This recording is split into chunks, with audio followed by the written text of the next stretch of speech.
This is Capital Insider, taking you inside politics, policy, and government in Oklahoma. I'm Dick Pryor with Quorum Call publisher Sean Ashley. Sean, on Thursday, President Donald Trump fired Homeland Security Secretary Kristi Noem and named Oklahoma U.S. Senator Markwayne Mullin to replace her. Mullin will serve as interim until confirmed by the Senate. What is the process for filling the vacant Senate seat?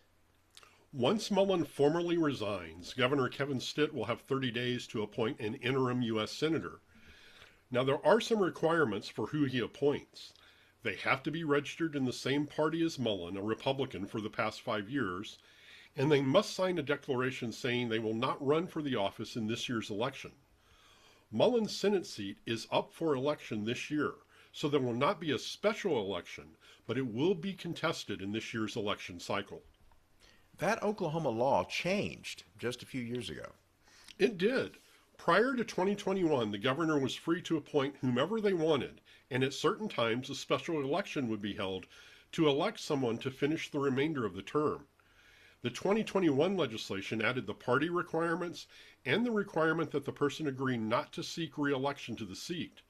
That bill, coincidentally, was authored by now Senate President Pro Tem Lonnie Paxton, who was serving his second term in the Senate at that time, and now House Speaker Kyle Hilbert, who was just beginning his third term. Paxton promoted the requirement that the person agree not to run for the office. He said that was to avoid giving someone the gift of incumbency and an advantage in the eventual election. Hilbert said the same party membership requirement was put in place to prevent an appointment from changing the balance of power in the U.S. Senate, which is often tight. This is an election year, and the appointment of Mullin to the Homeland Security position may significantly affect the political landscape in Oklahoma today and into the future. It really has that potential. Mullin won his U.S. Senate seat in a 2022 special election to fill the unexpired term of former U.S. Senator Jim Inhofe. 13 Republicans were in the primary to replace Mullin, and this could draw a similar field. If current office holders up for re-election this year, like members of Congress or state legislators, decide to run for the U.S. Senate seat, it could have a cascade effect, drawing others into races to fill those seats. And it could be that someone who already has announced a campaign for another office drops out of that race and enters the U.S. Senate race, opening the door for new candidates to jump into their original races. Or on the other hand, we could have someone establish themselves as the front runner rather quickly and scare off other candidates. It's all very uncertain, but we'll know in about a month. Candidate filing is April 1st through the 3rd. It's going to be fascinating for sure. Thursday was deadline day in the Oklahoma legislature when bills and joint resolutions had to advance or essentially die. The session began with more than 5,000. What's the number now? Lawmakers are left with around 1,500 bills and joint resolutions to consider. That was a big cut, but nearly 1,000 more likely will fall to the wayside by the time the legislature adjourns for the year. Sean, of the bills that did not advance, are there any that stand out?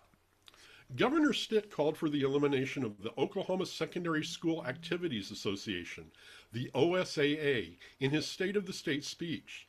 3 bills that would have affected the organization were not heard. A 4th that would have established membership requirements for its board failed in the Senate Education Committee. But as we say all the time, nothing is ever dead in the legislature until the final gavel falls, and that appears to be true in this case. On Monday, House Speaker Kyle Hilbert filed a bill that creates the Oklahoma State Sports and Athletics Act of 2026, the OSSAA of 2026. The House Speaker and Senate President Pro Tem can file bills at any time, and their bills are not subject to legislative deadlines, like Thursday's committee deadline. I asked Hilbert on Thursday what his intention was with this bill. He said, "We'll see."